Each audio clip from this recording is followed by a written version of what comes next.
and 2K show. What's up, 2K crew? Yes, it is that time of the week again. It is podcast day in 2K's. Man, do we have a great show lined up for you guys and gals tonight.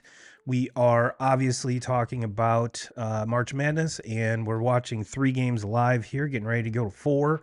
And yeah, we're going to be talking about Shohei, some other news. So get locked in, grab a beer, put us on your phone while you're watching the March Madness. We can all watch it together. And hey, let's have a badass time, 2Ks. What do you say? Sounds good. Well, 2Ks, yeah. I mean, overall, I mean, I know you and I were talking before we went live, but what's your bank account looking like so far? I think I'm actually ahead. It has nothing to do with college basketball though, so I can't win a college basketball bet or a parlay to save my ass. But luckily, I got lucky and hit an NBA parlay last night. Put me back on the top. Hey.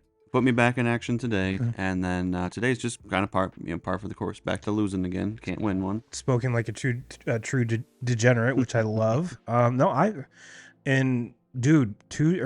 and Friday, I was rolling. Could not miss. I missed one, probably 4-leg parlay to start the tournament off, and then just live bet every under at halftime. Mm-hmm. And I think I hit all but 2, but once those were getting kind of sketchy, I leveraged with an over bet. Both those hit, kind of washed everything out. So yeah, Thursday, great success. Friday, good success, not great, because I figured out you can bet the race to 5. Sure. Which I was parlaying 4 of those at a time, and the first 3 would hit. Not that 4th one. Not the 4th one. So I said, you know what? I'm done with these. So about an hour later, I played another one, and the second one missed. So I was really done with those. But yeah, it's same kind of strategy. And then yesterday, wow. Took a gigantic shit. Mm-hmm. Could not hit anything. And the ones that were looking good happen to go to overtime. So when you're an underbetter, that's the last thing you want. It's fucking overtime. Yeah. But man, you talk about some good basketball so far. Cannot bitch about that. We had an unlikely hero come through, mm-hmm. and I cannot remember dude's name from Oakland, but he pretty much shot 3-pointers the entire season. Yeah. So when it came to tournament time, it was kind of, even though team is from Michigan, mm-hmm. and I believe dude is from Michigan because he played D3 at Hillsdale. And that's one of the best parts about this tournament is players like that, teams like that. I mean, hell, that's how a lot of us got introduced to Steph Curry. We've brought up Jimmer Fredette. I mean, we've brought up a number of guys that have made impacts in the tournament like this. And unfortunately for Oakland, they did go down last night, but one hell of a run. And it's always cool to see those smaller schools kind of do their thing. But speaking of Michigan, 2Ks, you got a new coach. Yeah. You got a new coach. This is from Michigan men's basketball. We're proud to announce that Dusty May has been named basically the coach of the basketball team. Mm-hmm. So what are your thoughts on the new hire? Do you like it? Do you not like it? He comes from Florida Atlantic, correct? Yes. Yeah. No, I mean, hey, you can't argue with what Dusty May has done with Florida Atlantic the last 2 years. Obviously, last year getting them to a Final Four. This year getting them back into the tournament. Look, I know there's a lot of people that don't follow the game as much or think that Michigan just had all access to any head coach, like they were gonna Right. go nab a Calipari or somebody, a big name like that.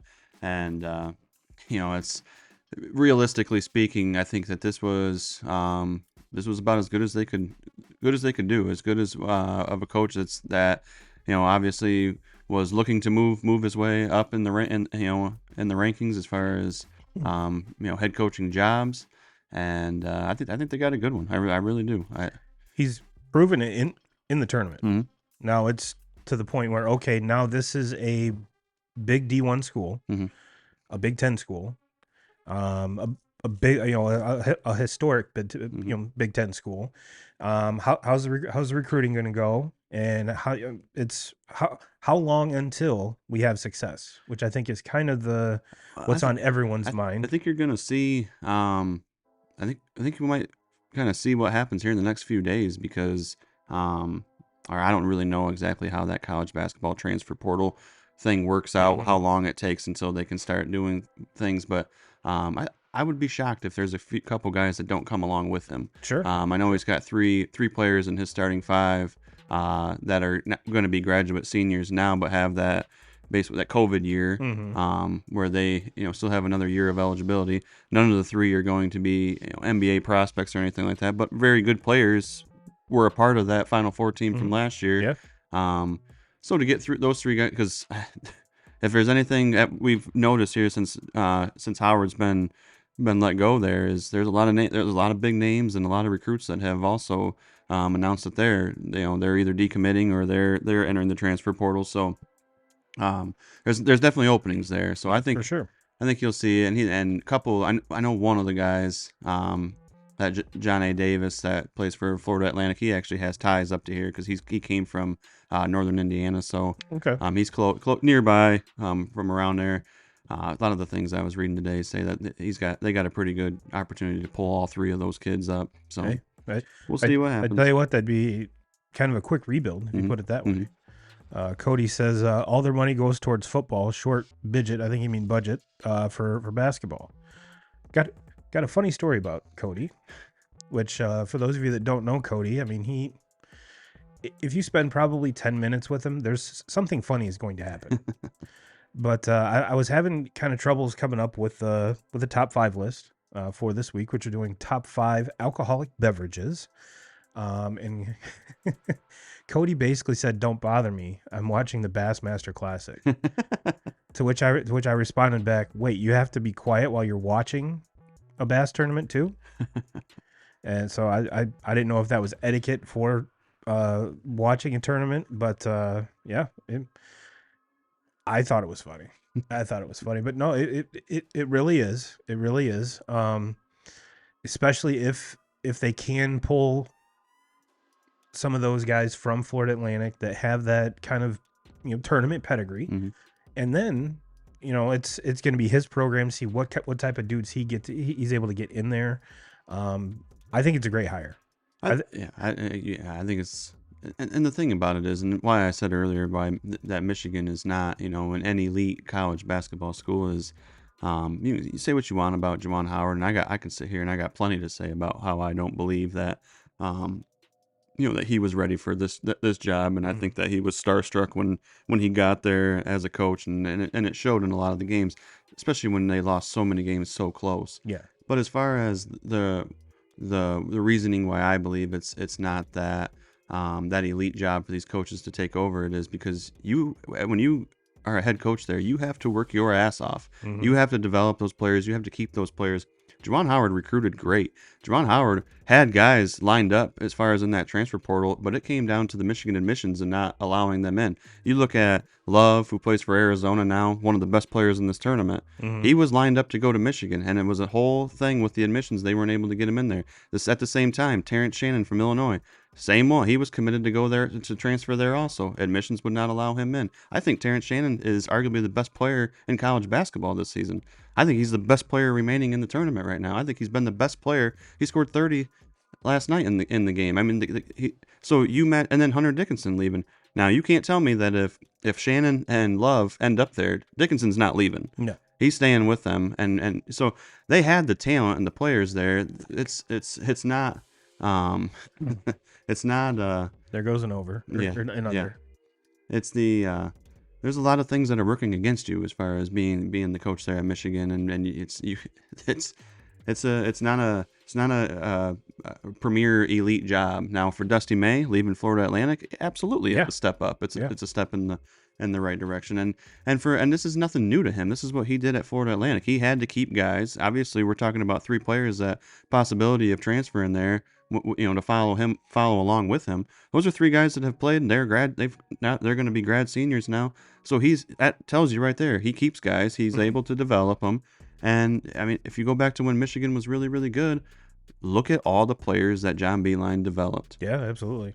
I think the reason why John Beilein left and tried to dabble with the NBA and obviously didn't work, but the reason why he leaves is look at all the guys that he developed and made them what they were. and they left early on him. Mm-hmm. You know, and I think he was kind of fed up with where basketball was going and how all these guys are leaving, because at the end of the day, Beeline had probably a dozen players that left early to go to the NBA in his tenure. How many of them panned out in the NBA? 1, 2? Yeah.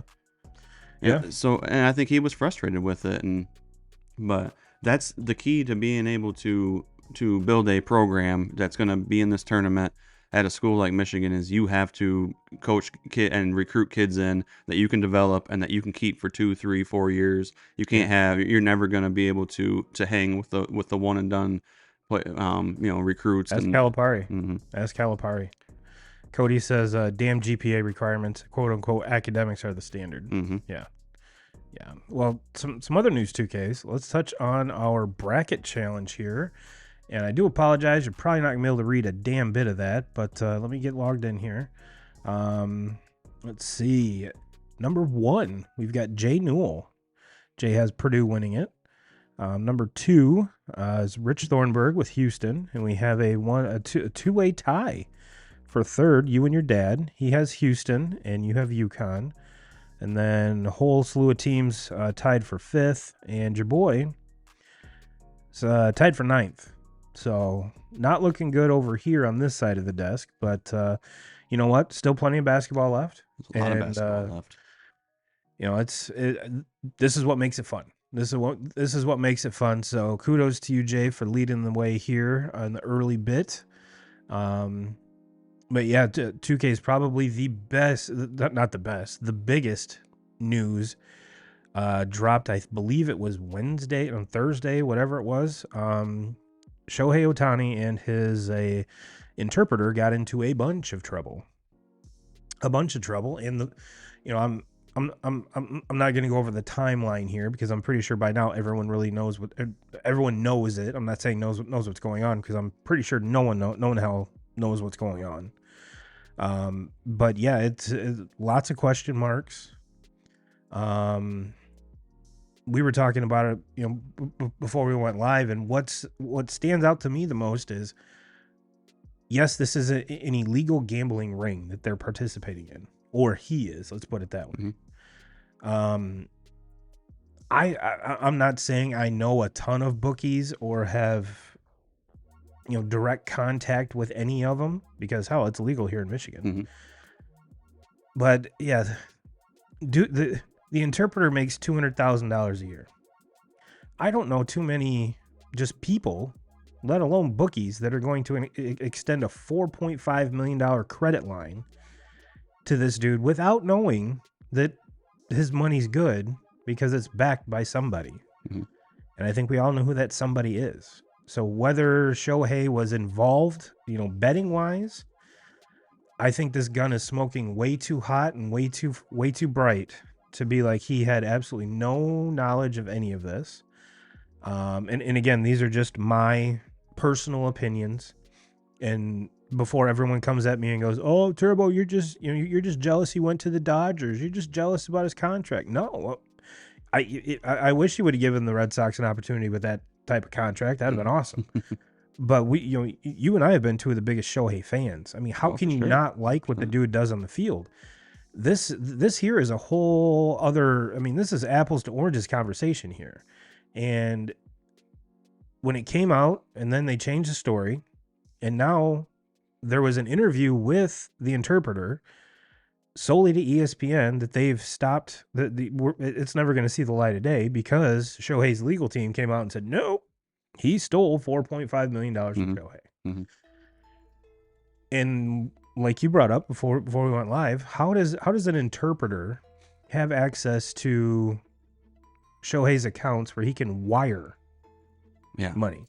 I mean, we're not talking about stealing, money out of his glove box, paying cash. We're talking about a wire transfer. Mm-hmm. Now, me personally, never done a wire transfer. Never really needed to. So I'm not sure what exactly goes into that, but I'm pretty sure you would need some sort of identification, at least sending that amount of money. I mean, I'm pretty sure they didn't send it Western Union. I'm sure there's a little bit more sophisticated means of doing things than that. But it's a bad look. It's a bad look not only for Shohei and old buddy, but it's a bad look for the Dodgers. Now, there's a lot of people that are saying that the Dodgers knew about this, which is why they put it, or they knew about the gambling issues, problems, I guess, however you want to paint it, of the interpreter, which is why they did the contract the way they did so that he wouldn't have access to this money. I'm not buying that. I'm not buying that. And then and on top of that, it was he actually went to college, supposedly, allegedly, in the States, and someone on Twitter went in and actually contacted I can't remember. I probably should have screenshotted that, but yeah, they reached out to said university, and he's never attended there. Yeah. So I have a feeling we're just getting the tip of the iceberg of this whole thing, and everyone's waiting on pins and needles on Monday when Shohei actually has his presser, I guess you want to call it. And man, what a huge first gig for that new interpreter. Mm-hmm. Yeah. You had better cross your T's and dot your I's really fucking good, because this is the biggest press conference of Shohei's life. Yeah. Oh, for sure. Yeah. and when situations like this come about, I hate to be the one that really reacts to these allegations. I like to let things go. I know we're going to speak. We're basically media, so we people want to hear us react on things. But I hate being that person that reacts before you get the whole story, before you see. But what I keep coming back to in this is it's just a terrible look. It's this, there hasn't been a steady story yet. Things have changed. And to me, when things start to go that way, and then like you see the video of the day that all this happens, and the two of them are in the dugout chumming it up, laughing and carrying on, and if Shohei, no, I mean, obviously if this happened just a couple of hours after the game, Shohei knows this, and I can't imagine that you would be chumming it up in the dugout with somebody that just stole $4.5 million from you, right? So when things like this happen, it's like you know it's not adding up, and unfortunately, because I've been a huge Shohei fan. I'm not a fan of either one of the teams that he's played for, but I've been a huge fan of him, and I've sat here and said over and over again, he's the best fucking baseball player I've ever seen. Yeah. So that's what sucks in this is I don't want to see him miss time. I don't want to see him possibly not be able to come back from this. I don't want to see that kind of stuff happen, and I hope that it doesn't get that far. But the way that things are going and the way that things have been handled to this point, I would be shocked if something major doesn't come out of this. And I think what you're alluding to, and if not, please tell me, because I'm just going to throw it out there. Old buddy was a pawn. He was a Ponzi. 100%. That's 100. That's the first thing that I said when all this news came out in the very beginning. And I think that's why the Dodgers and all this, the story has kind of they're kind of backtracking. In my opinion, and that's the feeling that I get, is they're kind of backtracking on the beginning of this cover-up attempt, because I think they know that everybody's calling bullshit. Right. And rightfully so, because nothing adds up. There's not a straight story that we've heard the whole time. Now, if this was any other player, say it's a player on the Twins that no one gives a fuck about, this isn't that big of a story, because Shohei is the face of the MLB right now. 100%. And I have a very good feeling that said player from the hypothetical player from the Twins, he'd be done.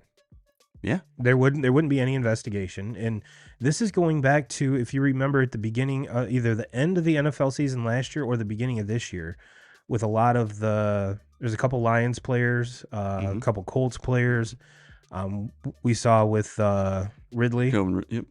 This is sports betting is the future for a lot of the funds that come into these organizations, and I went down the Twitter rabbit hole, and now there's some folks that have supposedly tracked some of these performances that he's done, and they're actually linking it to throwing games. Now, am I saying it's going that far? No. Mm-hmm. No. I would absolutely be blown away if someone in this day and age is trying to throw games. Sure. No matter what the sport is. Mm-hmm. No matter what the sport is. And for someone like him who has that much to lose, that's the part and I don't get.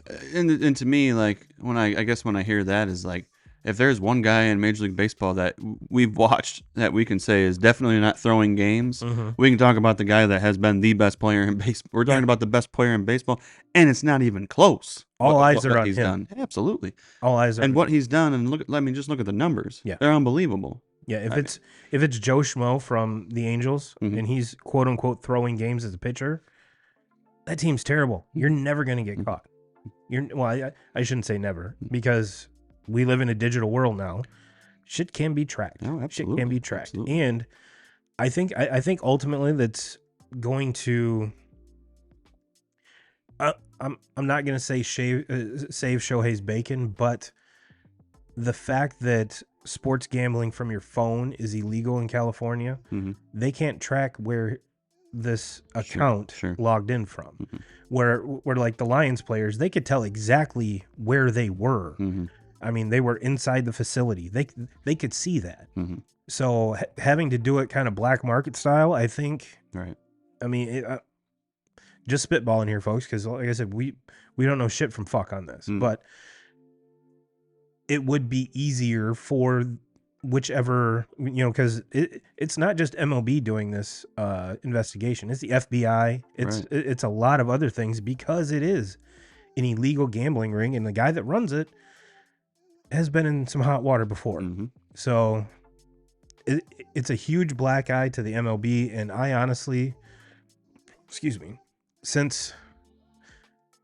I'm not saying this like I said because I'm a jaded fan. It's because if you look back on the wrist slaps that a lot of these guys got from the steroid era, MLB cannot have that again. Right. This is, I mean, granted, steroids were illegal, 100%. This is above and beyond, because now you're talking about not only losing fans because of this, but you're going to be losing, because, I mean, if all of a sudden this is quote unquote okay, there's not going to be a single one of these books that are going to be able to do business with the MLB because it's tainted. And whether he gambled on baseball, which allegedly he didn't, it was football, soccer, and some other shit, but was quote allegedly never baseball. But you know what? Every professional athlete before every season has the same spiel. You cannot do this. Now, this isn't his first year in the States. I mean, he's heard the drill. He knows how it goes. So, and that's the thing. Like, it doesn't matter. The rules are what they are, and it's straight across the board. Yep. And you know that regardless if it's not baseball or whatever sport that you're involved in, you can't bet on it.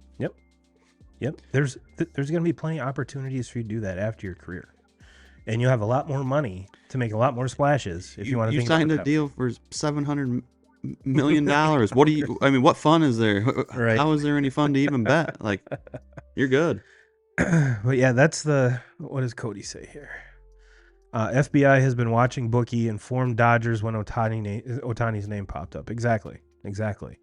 And so yeah, I mean, it's if you're a Dodgers fan, you're sick to your stomach. Because if there is any link between him and this bookie, you got to throw the Pete Rose treatment at him, hands down. I mean, yes, it is a huge loss for baseball. It's a huge loss for fans, but it's one of those things, like I said, to continue these relationships, to continue to better the game financially. Is it better is it baseball better when Shohei's in it? Absolutely. 100%. But you can't do that. They already set the stage with Pete Rose, and Pete Rose was a fucking manager when it was all going down. He wasn't even a player anymore. Yeah. So, and if this just gets swept under the rug by MLB like they did with the steroids, you're going to lose so many fans. So many fans. In a sport that's already losing them. Yes. They They financially they can't afford it, publicly they can't afford it, and just overall, sports cannot afford that. Because if this happens with Shohei, name NBA player X over here who's doing the same goddamn thing, and I'm using the NBA because there's a lot of foreign players in the NBA, Right, and right. if this little the interpreter is indeed a Ponzi, how many other interpreters are around sport? And basketball has some of the most diverse when it comes to European, Asian players. I mean, so that's kind of the reason I threw that out there. Mm-hmm. And it seems like in baseball, really only the Asian guys have interpreters. The the Spanish speaking folks do not. So, but yeah, this is something that just can't happen, and there has to be a precedent set. So, Rob Manfred, you got a big job ahead of you, because you are not going to be loved by a lot of very large part of the fan base. But if this is swept under the rug, you're going to be hated by a bigger Mm-hmm. bigger section of the fan base. And on top of that, if they do sweep it under the rug, the Dodgers win 3 out of the next 5 World Series, you're going to have folks saying it's going to be an asterisk next to them. Mm-hmm. So you're just creating more drama than what you're really wanting to bring. And let's see who did this. Oh, we got Kyler. It says, I think you see different treatment when it comes to losing the face of a sport. But Kyler, that's the problem. He is the face of the sport. And if this is there has to be a precedent set somewhere, and unfortunately this has got to be it. This has got to be it. But if it comes out that he has no knowledge of this or any of this, then move on. Yeah. Move on. No harm, no foul. My question is, does anything even get taken care of this season? No. I don't think so either. No. I don't think so. I don't think this year is even in. This will be something that will be. You'll hear about it all season long, because it's. I mean, we're like Kyler just said, we're talking about the face of the sport, and there's no arguing that, and it's just. I just don't see this going away anytime soon. And I think it's gonna be, unfortunately, a story all season long of something that we don't want to hear about. Yeah. Cody says, time for Trout to step back up. I would be. Got to be healthy. I would be a huge fan of that, my guy. Huge fan of that. Well, 2Ks, now that we got that out of the way, let's talk some hoops. Let's go back to Thursday. But just kind of to wrap a bow on that, and I agree that Shohei is the face of baseball right now, but there's a lot of other really good young talent coming, and they're here. Yeah. So I think the only difference is they don't hit and pitch. Yeah. That's and this season Shohei wasn't going to do it, and but I don't know. Obviously you're going to be basically impossible to find anybody better than him, or more valuable to a team than Ohtani, but there's a lot of really good players coming up that I think. And that's the unfortunate thing, is I'd rather hear about them than hear about this shit going on. Or just hear about how great Shohei is, and now he's on the biggest stage in LA. I mean, that storyline writes itself. This is it sucks when this that this happened, period. It sucks even more when it's coming out a week before opening day. It sucks on a whole other level when they were in Korea, weren't they? And when all this hit the fan. So this was calculated when it was going to come out. I mean, you can't argue that. You can't argue that. But what does it say? This is the curse I get for trashing the Cowboys so much. Bauer, Showtime, Michigan, Brady times 3. Well, you know what? It is. Kyler, I was. Yeah. In my heart, I hope that this is just strictly the interpreter's deal. Yeah. But my brain's telling me it's not. Yeah. That's kind of where I am with it too. But in other news, this is another funny one. We were talking about betting, and we've been talking about Ohtani betting. Well, I bet on the fucking Dodgers and Padres game 2. because it was Thursday. It was the day of the tournament. So the first, and they're playing. I'm basically just waking up for work when the game is starting. And I'm like, oh, I'm gonna throw in a bet real quick, just see if I can make some money. Yeah. So I'm gonna bet 4 guys in this game for 2 total bases. And if you would have told me the game was gonna end 15-12, I would have said, I'm definitely hitting on this. There were 2 total bases. Mookie Betts hit it. He had the home run. Bogarts and Tatis both hit on it. My only one that did not hit on that was Freddie Freeman. Oh. How the fuck does Freddie Freeman only get one total base in that game? He knew you were betting. In a 15-12 game. Yeah. If you were just scrolling through scores and you saw that the Dodgers had 12 runs, because that was the one that the Padres won that game. But if you look and you see the Dodgers have 12 runs, you're thinking Freddie at least has a double in that game. Yeah. At least. Oh, yeah. And for those on the books, let's make a walk a fucking base, please. Yeah. Please. Yeah. But anyway, I've always said too, like a total base should be like, and when a runner gets on, if they steal, yeah, if you get a stolen base, that should be, yeah. Why not? I agree. But yeah, bookies, figure it out. Then the odds on it would completely change though. Sure. 6 of one, half dozen of the other. Well, 2K is Thursday. Well, before we get into, since we're talking about betting, it's going to go right into what we're talking about on Thursday and Friday here. If you guys and gals watch TikTok at all, and if your algorithm is anything close to mine, which I doubt, because I watch some weird shit on there, but there's been a handful of guys on there that I've seen, one in particular, who at the start of the tournament bet $100 money line on each underdog. After Thursday, old buddy was up like $700. After Friday, total was up about $2,400. And these numbers could be skewed either way because I'm just going off memory here. And then after yesterday, dude was down minus $700. So we saw some dogs barking Thursday and Friday. Saturday went almost pretty much all it did go all chalk. Mm-hmm. It did go all chalk. Very, very close games. Yes. You think of the 2 overtime games, very easily Oakland could have taken that game. Mm-hmm. And then looking at the Oregon Creighton game, Creighton goes on to win that game by like 12 in the second overtime, but Oregon is the one in regulation of that game that had the shot at the buzzer. It was a very good look. Yeah. That very easily could have went down. So could have been a whole different outcome on the day, but yeah, that was straight across the board.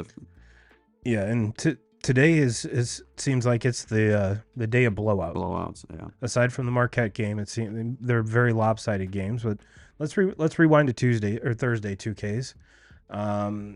Not sure what order ESPN put these in. I had it down east and west, north and south. But we're going to throw that out because it's starting off with Wagner, North Carolina. Pretty much went exactly how we thought. I think one of the biggest takeaways from this tournament is after this year, Armando Bacot will no longer be a Tar Heel. It seems like he's been there longer than Tyler Hansbrough, which I know is impossible because Hansbrough was there for at least a decade. Joking, obviously, but moving on, Long Beach State, Arizona. Arizona takes that one pretty easily. Iowa State, South Dakota State. This Iowa State team, dude, I like them a lot. And they flat out play defense. I like them a lot. And I know I'm kind of fast forwarding through things here, but that Iowa State Illinois matchup here in the Sweet 16, I believe you have the best player in the tournament in Terrence Shannon for Illinois, and then you have maybe the best guard defenders in Iowa. Iowa State flat out plays defense. That game very, very intriguing to me. Yes, I 100% agree. I have fallen in love with Iowa State, and they quite possibly could be a Final Four team. Oh, 100%. Defense travels. Problem is that region is a bitch. I mean, you have UConn in that division, and because I think the winner of Illinois and Iowa State have a legitimate shot to get to the Final Four. The problem is their next game after that is going to be probably UConn. Right. Which kind of scrolling ahead here, UConn has been as advertised. As advertised. St. Peter's, Tennessee. Tennessee takes care of that one handily. Akron and Creighton. This game was kind of close in the beginning. Creighton just did their thing. Your team, Illinois, took down Morehead State quite handily. Oakland, the big upset so far, Oakland over Kentucky. And Mr. Golke. Yeah, Mr. Golke. I tell you what, dude looks like he's 35. Looks like he should be in a really creepy 80s movie. And after this game, I think the world found out that on the regular season, dude has shot like 353s and like 4 2-pointers, which I have a feeling were very close. It might have been like foot on the line threes. So again, this is the gentleman we were referring to in the beginning of the show. This is what March Madness is about. Now, to kind of dig a little deeper on this game, 2Ks, 2 out of the last 3 years, Coach Cal has lost to a double-digit seed. And there was so many folks that are like, man, he's got to go. He's got to go. Yeah, I mean, anybody that says that he's got to go, I think is overreacting big time. Now, does he need to change some things about him? Because I think he's changed himself. I mean, when you think of when he was really, really good, when he was his really good Memphis teams, and then when he got to Kentucky, his good teams that he had there, they were tough. Yeah. They played really good defense. They rebounded the ball. They were physical. And that's one thing. Like, when you look at Kentucky this year, they're very, very athletic. They want to go. They can score. They can score 100 on you on any given night. But they don't play very good defense. Yeah. And this is the top scoring team that Calipari's had at Kentucky. And when you play in a game where and all it takes is a kid like Golke to come out of nowhere and knock down 10 threes. And that's obviously, if a team has a player that knocks down 10 threes, they're going to be in the game. Yes. So they were in the game with them. And then when it come down to the end, when Kentucky needed to make a stop on defense, because they were hitting shots in the end, but then they could not stop Oakland on the other end of the floor. And that's when, those hard-nosed teams, those teams that are tough and are built to win this tournament, they normally are able in the last, after you get past that last TV timeout, when you need a team to buckle down, you think of like the Jay Wright Villanova teams, when you need that team to buckle down and make 3 or 4 consecutive stops, that's what this Kentucky team, they didn't have that identity. They were, very, very athletic, get out and go, put up a lot of points, but when they needed to make stops, they couldn't do it. And college basketball needs Jay Wright back, by the way. Yeah. Bad. But yeah, that was on top of that, 2K Crew, if you take a look at his contract, the buyout's $33 million right now. Not saying that Kentucky doesn't have it, not to say that they couldn't get it, but that's you're going to get better. A ton of money. That's what I keep coming back to. And Michigan gets rid of Howard and they hire Dusty May, and I thought it was a fucking knock out of the park to get him to hire him. And that's Dusty May. A lot of people don't even fucking know who he is. And Kentucky and what they have going, and they're one of the blue bloods. So that would be a job that obviously a lot of people would be interested in going there. A lot more people would be interested in that job than the Michigan basketball job. Get Jay Wright out of retirement. And Jay Wright has made it very, very clear. If Jay Wright had if he had anything in the tank and he wanted to be a coach, he can basically name outside of about 3 programs in college basketball, he could step in and he would take that job. Him not taking a job now for 2 years, 3 years, tells me one thing. He's done. He doesn't want to do it. And he could handpick the school and pretty much write the check. But as far as like these people that think that Calipari needs to go and on, it's such a fucking overreaction. Like, you're not going to get anybody better, in my opinion. I don't think it's happening. I agree. And like I said, $33 million is a lot of money. Next game on the docket, Kansas handles Samford. This game was a lot closer than I think a lot of folks were kind of penciling in here. That game was flat out awesome to watch. Now it was the late game on Thursday night, and I sat up and watched the whole thing. Your boy Dickinson had. It was like 105. Badass game. Yeah, it was like 105 when it got over. But that was a fun game to watch, and there was a huge blown call at the end where a kid for Samford goes up and blocks it with like 16 seconds to go. Samford would have got the ball back, only down 1, and they called it a foul, and it was not a fucking foul. But they call it a foul, so Kansas gets the ball now. Kansas knocks down the 2 free throws. Samford gets the ball back down by 3 with 16 seconds left. it would have been a 1-point game, would have been a completely different game, and we could have been looking at another upset. But everyone was worried about Kansas's depth because of the injuries, and I will foreshadow here a little bit. Yesterday, they completely ran out of gas. Mm-hmm. Completely ran out of gas. McNeese State, I was very high on them. Very high on them. 2Ks gets drubbed by Gonzaga. And Gonzaga tough. They look very tough. They were kind of a team that, obviously they've had huge expectations in recent years, then live up to them a lot of the time. But man, you start talking about, Jay Wright and how good of a head coach he is. Mark Few, you have to fucking give him credit that he knows how to get teams into this tournament, get them ready for this tournament, and kind of a team this year that had maybe they'll play, or to this point they've played better. And maybe it's because they don't have those expectations. Yeah. They just going in. Nobody's even really thinking about them. And to this point right now, after 2 rounds, make an argument that they've, outside of maybe Kansas or Purdue and UConn, they might be one of the teams that looks the best. Mm-hmm. Yeah. Shock. I mean, it comes to a shock to me because if you watched any kind of media leading up to this, there were so many experts picking McNeese State over Gonzaga is like a huge upset, and they got dog walked. Duquesne takes down BYU, another upset of the day. This Duquesne team was fun to watch. Yeah, that one honestly didn't shock me. I didn't think BYU was very good. Me either.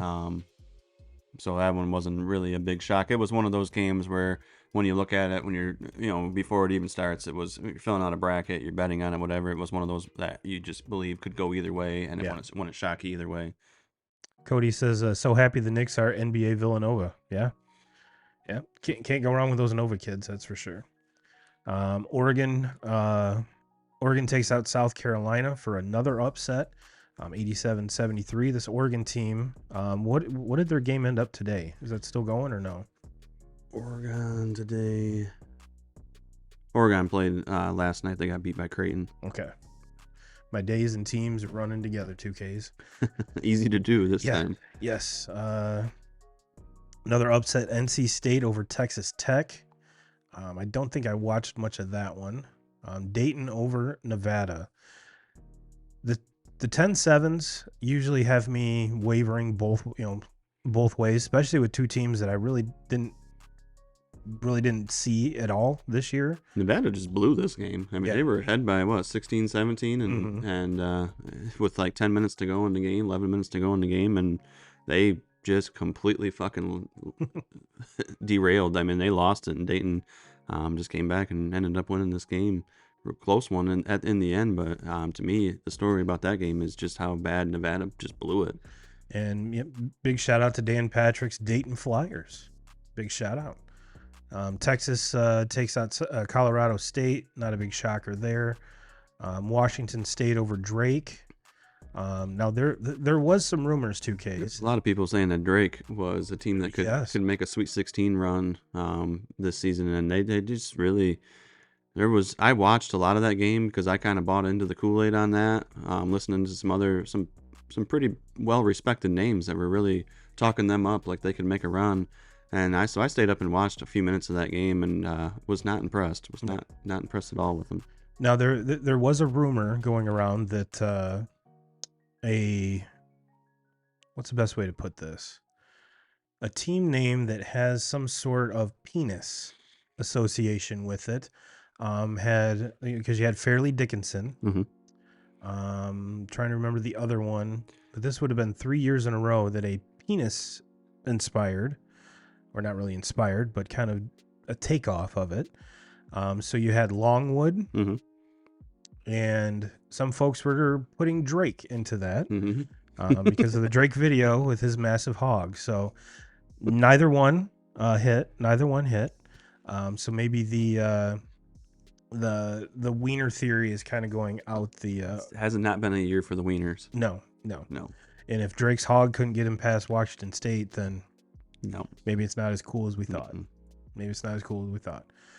Probably the biggest shocker on this whole board, 2Ks, is Michigan State.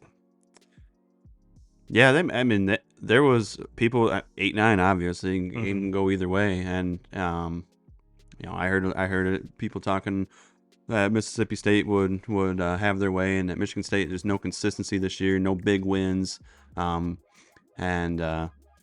Michigan State looked really really good in this opener. Yeah, and that point guard of theirs, he's legit. Yes, he is. He's legit. So again, I'm not saying it's Izzo time. Let's give it. Well, just stop. And Michigan State's got they have 3 or 4 kids that were pretty solid for them. I think what they ran into yesterday, and I mean, we're fast forwarding again, but yesterday in the North Carolina game was Michigan State's depth really showed. They don't have the depth, and North Carolina had a lot of depth. And you get to that last, because Michigan State goes on a little bit of a run to start the second half. They tighten the game. They make it like a 4 or 5 point game, and then all of a sudden North Carolina just kind of went on a run, and then they just kind of coasted the rest of the way, and you could just tell Michigan State was tired. Like I said, 2-3 players that can match up with them talent-wise, but then really just no depth. And then Baycott kind of was having his way. Michigan State didn't have a big that can match up with them, and just in the end, we're not able to knock down enough shots. But I watched that Mississippi State game. Obviously, it was the first game of the day on Thursday, and they were impressive. They were very impressive. Yeah. I was honestly shocked because just the way that Clemson Baylor, I did hit that. Nice. I thought it was 135 and a half. I had 136 and a half. Nice. But yeah, I was thoroughly impressed. I was like, where's it again? It goes back to your consistency thing. Where's this team been all year? And especially with I'm just gonna say it, the poor play that they had in the Big Ten, and in a season when the Big Ten was not very good. No, I mean, yeah, you have your top teams in Purdue and Illinois, who I think are really good, and I think both of them legitimately could be a Final Four possible champion at the end of this. But after that, it was a very very bad season for the Big Ten as a whole. Well, 2K's Friday started out UConn, and I didn't start out with UConn Stetson, but that's where we're starting out on the ESPN page here. UConn handles Stetson pretty easily, kind of like we thought. Purdue handles Grambling. Edie has, which is a big step for Purdue. Yes, it's a big step for them to. And I like the way that the committee put Purdue in Indianapolis for the first 2 games. They have a home game, so if they lose this one, there's not an excuse. Not an excuse. But Edie had a day, dude. 30 points, 21 rebounds, 3 blocks. Again, today had another gigantic game. Didn't play a whole lot in the second half because he really didn't need to. Houston handles Longwood. Another penis joke in there, but that was the penis bet I made 2Ks. I took Longwood over Houston plus 2,200. Figured, you know what? I'll sprinkle a couple bucks on a Longwood. But continue on, Marquette over Western Kentucky. Kind of another kind of chalk game there, which you would expect for a 215. Baylor over Colgate. At the time, Baylor was the top scoring team here until we get to another one down here a little bit. Yale over Auburn. This is the one that killed one of my brackets. I was very high on Auburn. Hard not to be with the way that they played down the stretch there, going into the tournament. Make an argument to being one of the hottest teams in college basketball, and it was a disappointing game. I thought that they were just very very outplayed, and to lose that game to Yale, who I don't think is anybody to write home about. Kind of an embarrassment for Auburn. Yeah, definitely not Bruce Pearl's best showing, but loses one of his better guards in the beginning. Yeah, for just a stupid play. Like what do you do? You're behind the ball and you're just gonna throw an elbow. Yeah. For no reason. And on the biggest stage, it just didn't. It was just a very very poor judge of. I don't know. It was just a very very bad play. And there was a lot of folks that were saying that Auburn was kind of a fugazi because they didn't play like the top 2 or 3 teams in the SEC throughout that tournament, or even so. One could say that they were hot, but were unproven going into this. So maybe that had something to do with it. But when old buddy got tossed, I'm like, okay, this is either gonna seal the deal for Auburn, or they're gonna come together and rally and win the game for this dude. Mm-hmm. And the first was the outcome there. Duke over Vermont, Alabama over Charleston. This Alabama team, dude, they can score. Oh, they can score. They can't play any defense No. though. And when you let Charleston score 96, there's. I've been watching it here because it's going on right now, and it's been fairly close. Alabama's got a lead right now on Grand Canyon, but the shots are not falling for Alabama in today's game. They're not scoring near as many points, and so that game's close, and I think it can go either way right now. I think it's only, if I'm not mistaken, I think it's only a 4-point game. What do we got for a score on that? This is going to blow you away when you think of the 109 to 96. Right now, there's 9 minutes to go in the second half, and it's 50 to 44. All right. I think I locked in an under on that as well because I did too, because it's 171 and a half. I was like, no way, I'm taking under. Yeah. San Diego State over UAB. Close game there. Don't know anything about either one of those teams. But then we have the Pardon My Take Bowl here, 2Ks. We got PFT's James Madison going up against Big Cats Wisconsin, and Wisconsin looked terrible. I thought Wisconsin was so overrated this year. Mm-hmm. Stanford Steed had them in the Final Four. Yeah, I thought they were so overrated. You look at their record going into the tournament, 22-14. We talked about it earlier. Not the Big Ten, not the best year for the Big Ten. One of Michigan's 2 wins in the Big Ten was over them. Yeah. So just not impressed with them at all. James Madison, I think going into this tournament obviously the conference is not very good, but I think going into the tournament was on the longest winning streak. Mm-hmm. So obviously a team that knows how to win, and really got the lead early in that one, and never looked back. Never looked back. Yeah, it was just an easy win for him. I tweeted to PFT asking if he has the biggest hard on right now because he actually, and because baseball is dead, is coming back Monday. Shout out to Jared and the boys. Cannot wait to hear the new episode. But I've been listening to a lot of Pardon My Take, and PFT was in a wedding on Friday, left the wedding in his tux, went to the game. So he was dressed to the nines to watch his James Madison be victorious. So he's gonna. I'm actually looking forward to Monday's episode just to see the banter between those two, because like we said before, PFT is about the only reason to watch or listen to that podcast. So, the only downfall for PFT going into tomorrow morning's episode of listening to that is they completely laid a fucking egg today. Yeah. Playing Duke. Mm-hmm. Yeah. Yep. And keep cruising here. We got Grand Canyon over St. Mary's, so it's back-to-back dogs there, 2Ks.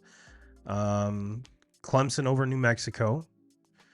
And a wild one, Colorado over Florida, 102 to 100. I bet you if you would have asked any one of these teams in the whole 64, if you score 100 points in the first round, you think you're going to win? Yeah. This was maybe the best game I've watched in the tournament so far. Just both of these teams had some great players, and it was unfortunate at the end of this game that one of these teams had to lose. Both of them played so fucking good, and it was just a back and forth, exciting game all the way through. And you're looking here, it was tied at halftime. And then they 57 and 55 in the second half. So not a lot of defense being played, but it was just an awesome game to play. And for me, I know from if I'm watching a college basketball game in this tournament, I want to see fucking points. Yeah. And again, another 10-7 matchup. Northwestern over Florida Atlantic. This Northwestern team, 2Ks, is sneaky. I like them. Yeah, I like them. It's they're running into just they win this game in overtime. It was a great game. It went to overtime, and then Northwestern just had their way with Florida Atlantic in the overtime. But it's unfortunate for Northwestern that tonight they run into UConn, who do a lot of people They're the best team in college basketball.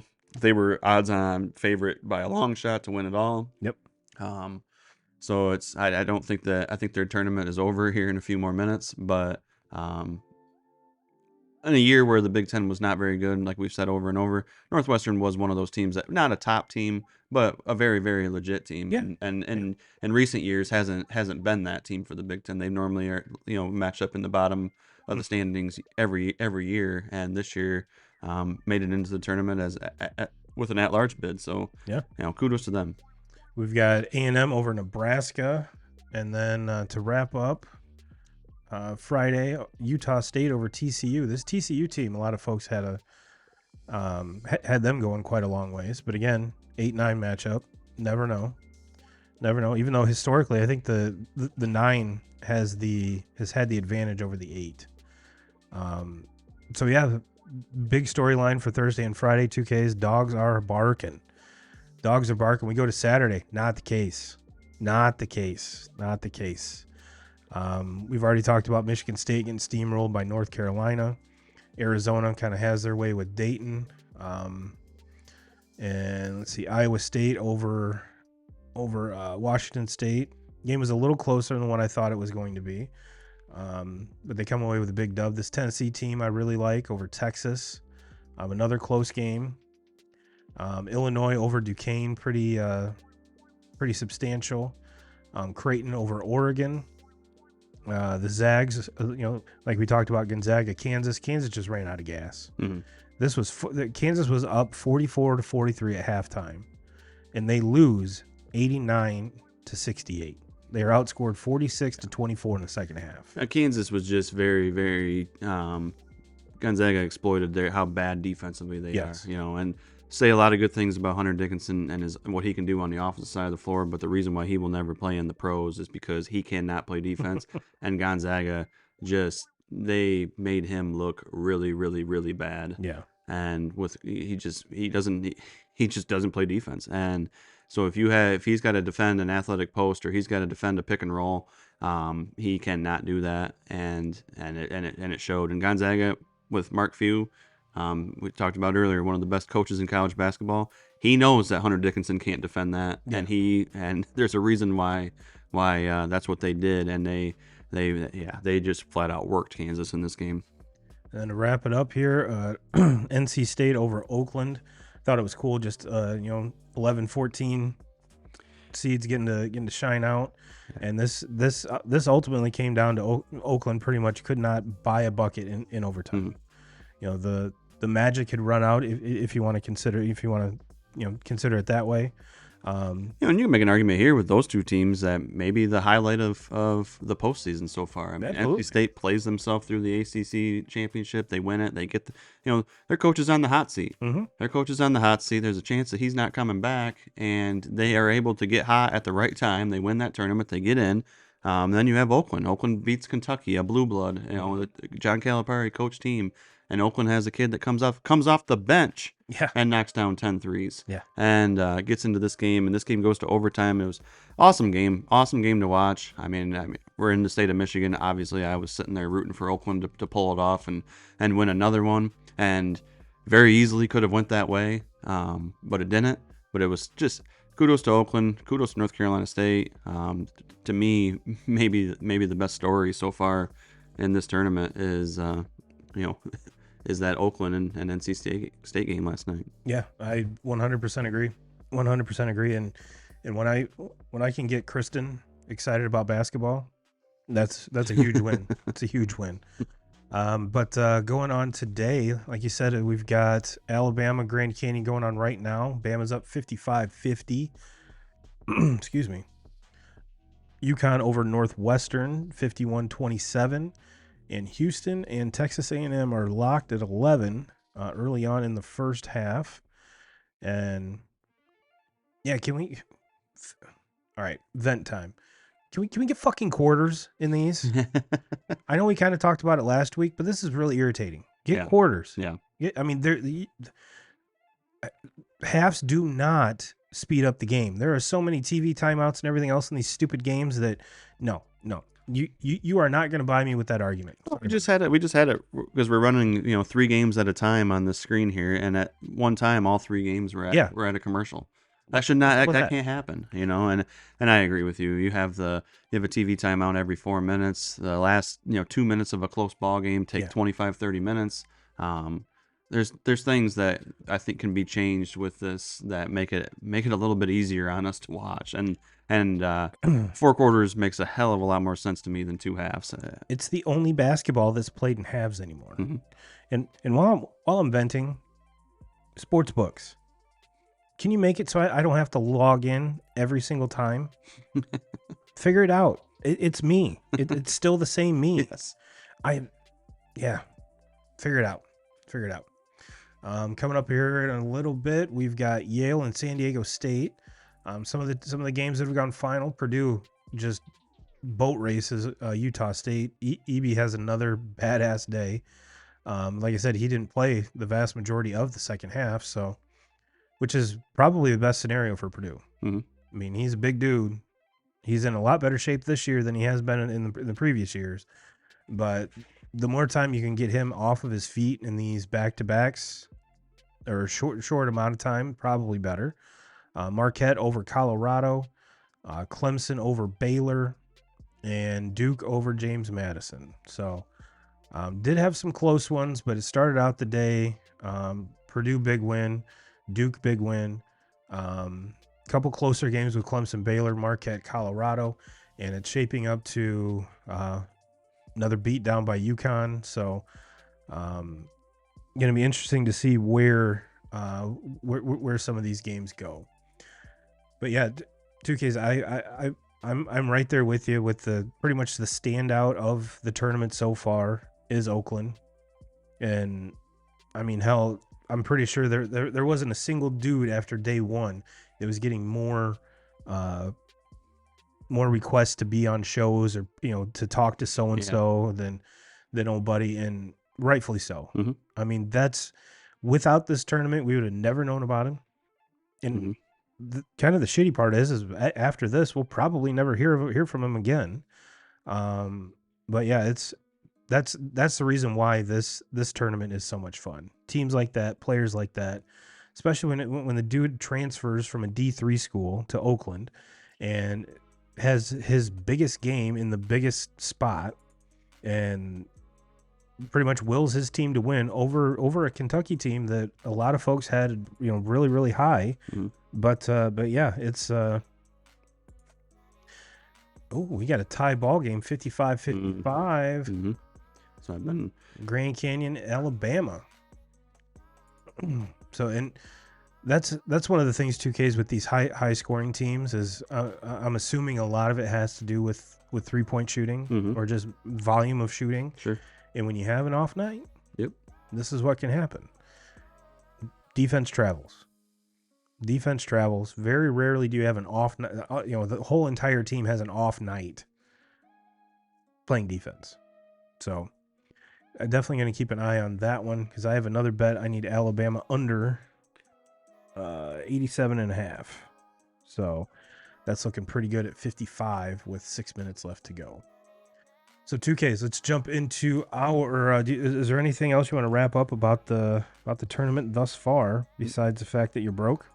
Yeah, well, I have one that's I'm keeping my eye on right now. I need 2 rebounds out of a guy for Grand Canyon. Other than that, everything is hit. It's pretty safe to say that as long as this game doesn't go to multiple overtimes, that the under's going to hit. Yes. And I need Grand Canyon on the plus 6.5. Ooh. So Grand Canyon's at the free throw line right now with an opportunity to take the lead. 6.5 to go. My guy that I need 2 rebounds though is on the bench right now, currently with 4 fouls. That let the play that music. Dun dun dun. Let the drama ensue. Well, 2Ks, it's top 5 time. And kind of the reason I went with this top 5 2Ks is for the vast majority of folks, I mean, it's a time to enjoy a cocktail or two, hang out with your buddies, or if you're just sitting alone in your basement and that's how you watch games, more power to you. Mm-hmm. Some folks go out to a bar and partake that way. I think the going out to the bar thing is kind of in the past in my life. Not to say that I won't do it ever again. But to sit at a bar all day and watch all these games, I think is a bad choice right now. Turbo at 25, fired up. Let's go. Turbo at 43. I don't think so. I don't think so. Yeah, I would be one of those guys falling asleep at the bar. But I have pulled my, open to close shift as a patron many times before. It's not a good thing when you eat lunch and dinner at the same bar. Mm-hmm. Or you could say it's an absolutely good thing because you're not driving multiple places. You're not being dumb. Mm-hmm. Not being dumb. But yeah, that's kind of the preamble here for the top 5, which pretty much your favorite alcoholic beverages, and we're going to tie it into the tournament while you're watching the tournament. Mm-hmm. So 2Ks, what is your number 5? Number 5. Number 5, I'm just gonna go with it'll be one I don't do a whole lot of, but every once in a while, I get into, I have these nights where I just like ripping shots, and it doesn't have to be any particular shot, but if I'm gonna just have a night where I sit around and just rip multiple shots, there's a good chance it's gonna be Fireball. Now, I'm not a fan of it, and I don't really like it, but it is a pretty easy shot. yeah. And it seems like everywhere you go, whether you're, at your buddy's house, at my own house, like Everybody has there's some. always Fireball sitting around. So It's a staple. it makes the list. I'm not proud of it, and I don't enjoy it, but it's one of those ones where, like, if things are going well and I'm hitting a lot of money, which I haven't had to worry about this weekend. So the Fireball's been safe. This Fireball is safe. Kaler There's crib. plenty at the house. But that makes the list at 5. Now, hypothetically, when you are ripping shots and PD Pablo comes on, I'm gonna fucking take that shirt off and spin it around like a helicopter. Yeah. I promise you that. my boy. That's my boy. Number 4. Number 4. I know all of them, but I don't. Number 4. Occasionally, now I like having these when I go to the bar a lot. Now I don't really necessarily mix them up at my house because it's just too much fucking work, and I don't want to do all that. But when I go to the bar, I normally always will order one old fashioned. Mm-hmm. Love it. So why mess with the prep for an old fashioned when you can rip some Fireball real quick? Exactly. Yeah. Number 3. Number 3. One of my really big time go to drinks. I won't be here the next couple of weeks because I'm heading down to Florida this week. When the weather gets really, really nice. So as I watch this college basketball next week in Florida, I will be sipping on some gin. Sipping that gin and juice. I do like it. I don't like gin a whole lot here in Michigan when it's cold out. I don't normally drink it. But when I get into the sun and it's hot out, I do like some gin when I'm sitting around the pool. I have heard that gin is very refreshing when it is hot. I agree. I just can't. I can't stand the taste of it. Yeah. Everyone's like, "Oh, it's an acquired taste." Okay, but can't do it. Can't do it. Number 2, and this is kind of a cool list because you do tend to you have a more diverse drinking palate. Yeah. I drink a lot of different things. And I guess I do. And I went with Fireball at 5 because that's always at the house or it's always at somebody's house. But if I had my option on ripping shots and I'm going to take a lot of them, it's tequila all day long. Mm-hmm. All day long. I would take, if I'm at the bar and somebody asks, "Hey, you want a shot?" Yeah. My first reaction is tequila. That's what I want all the time. Now, traditionally, and this is just I'm going to say bad luck. 90% of the time, everyone's like, "Hey, Turbo, you want a shot?" Sure. What are we drinking? Not, I'm asking that. What are we drinking? Mm-hmm. Give me 2 shots of Jameson. Mm-hmm. Fuck. Okay. Well, let's before we move on to your number 2 and number 1 2Ks, let's get at Cody's here. Cody has number 5 Jaeger Bomb, number 4 Liquid Marijuana, number 3 Jack and Coke, number 2 I think you'll like Crown and Sprite, and a number 1 Woodford on the Rocks. It's a very diverse Cody for sure. Love it. Love it. Your number 2Ks. Number 2, not necessarily my favorite again, but I drink it majority of the time, especially when I'm just watching games, chilling out. Miller Lite. Out of a fucking can. Man, you people that drink beer out Or of a on tap. bottle. Or on Yes, tap. yeah. At a bar, a draft, hands down. I mean, anytime I go out, it's always a draft. But if I'm at my house, it's a fucking can. These people that drink beer out of a bottle, it drives me nuts. The older I get, the more I'm with you. Do not like it. When Never have. When COVID was here and we couldn't go out, that first draft beer was amazing. Was amazing. And number 1, 2Ks on your list of alcoholic drinks to consume while watching the basketball tournament is? Number 1 is easy, and I know that you know it. Cody just mentioned it. Pretty much any time you hang out with me, my go-to drink all the time is Crown and Sprite. All the time. 9 times out of 10 when I go out to a bar, that's what I lead off with. Some nights it turns into that's all I drink all night long, but a lot of times I'll drink Crown and Sprite and then I'll go into beer to kind of finish the night off, but I normally always start with Crown and Sprite. And if I'm sitting at my house, I have a cup of Crown and Sprite around me all the time. So yeah, that one's easy. All right, my number 5. I like the Fireball play. I like the Fireball play, but for my number 5, I got to go tequila. Tequila and Fireball are very close as far as my preferences for shot, because I am one of those weirdos that I like the taste of tequila. Thank you, Kevin Jack. Thank you, Jake Berg, for kind of pounding that in my head. And it really doesn't.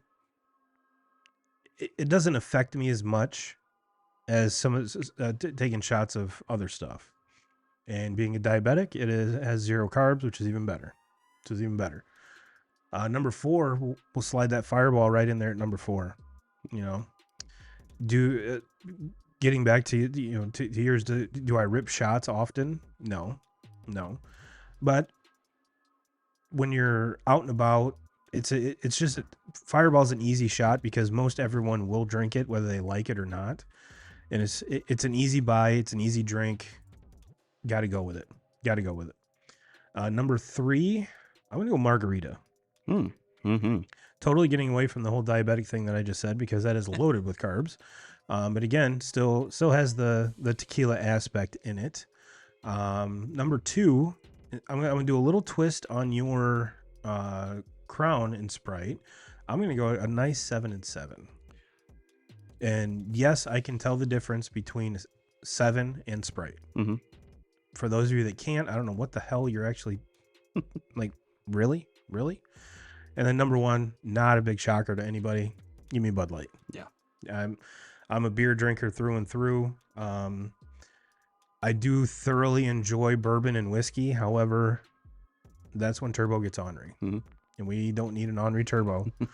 No one really does. Probably the 2 times I've gotten my ass beat in my life. Yep. Did I deserve both of them? Yep. And again, all three games are on a fucking timeout. What are we doing? Get this figured out. This is stupid. Why? Well,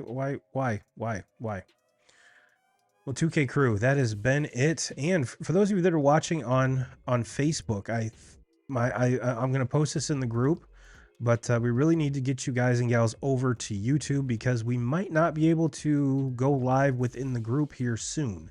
So I'm going to be hammering on that up until they actually pull the plug on it. It's still they're not really sure, but I will give everyone plenty of notice. So yeah, shoot on over there, give us a sub, give us a ring that bell so you can get notified every time we go live. In 2Ks, we've surpassed the 300 subscriber mark. We're officially at 301. Now last week when I said that, we were at 299. And on Monday, we went down to 297. So I guess mentioning how many subs you have, people leave, which I think is ridiculous. I just think been our Caitlin Clark takes. Yeah, I know, because we're such horrible people for celebrating something that she did. 2Ks, you fucking prick, you prick. But yeah, so that is in if you guys are interested in the hats are still for sale. We set up, I set up an Etsy store. Big shout out to Jeff Burton for purchasing the first one, and it should be delivered tomorrow, my dude. So keep an eye out for that. And the link for that is in the YouTube description and the Facebook description, as well as I did post, or I did comment it on this video. So take a look at that. They're $30. Don't think $30 is too bad of a price for a hat, 2Ks, especially this day and age. I don't know if you've been to Lids lately. Yeah. MLB fitted hats like $50. Mm-hmm. And yes, I will still buy them. I will still buy them. But 2K Crew, we'll get you out of here on that. We will see you next week, and hopefully I can wrangle in a replacement to sit in that stool over there where 2Ks is at, so we can keep this mojo rolling, get you up to date with all of the tourney information, and I'm assuming we're gonna have a lot to talk about with this Shohei stuff, because it is not going to end anytime soon. And hopefully Monday, which I have a very good feeling Monday is just going to be a complete cop-out and a waste of all of our time, and we really won't see or hear anything until these investigations bring stuff to light. So we will get you out of here on that. We will see you next week, and as always, Jim Rome, we're coming for you.